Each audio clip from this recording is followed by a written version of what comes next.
Ito yung likod ng no-frost refrigerator ni Madam. Sa tagal ng panahon, halos naipon na yung dumi dito sa condenser coil ng refrigerator. Kaya naman, pati yung kanyang condenser fan motor ay nahirapan na rin umikot dahil sa kapal ng dumi.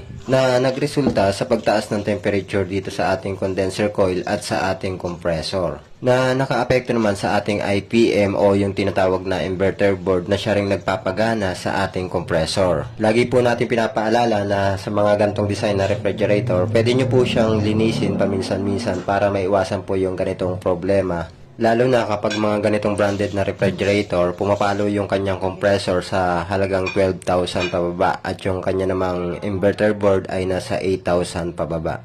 Pasok naman yung ating compressor sa 10 years warranty. Ang problema, hindi yun yung nagka-problema kundi yung ating inverter board o yung ating motherboard. Pero sa tagal ng panahon, swerte na lang talaga natin kung hindi pa natin naiwawala yung kanyang warranty card. Yun lang kasi yung paraan para maipasok natin siya sa warranty.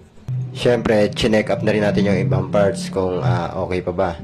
Okay naman yung kanyang pan motor, okay naman yung kanyang mga sensor, pasok naman sa mga requirements na resistance. Yung kanyang heater okay din naman, pasok din naman yung resistance niya.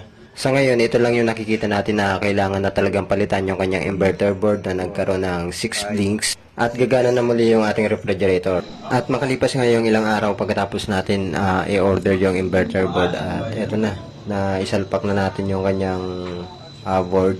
At gumana na rin yung ating compressor. Siyempre, nilinis na rin natin yung kanyang condenser coil at saka yung kanyang condenser fan.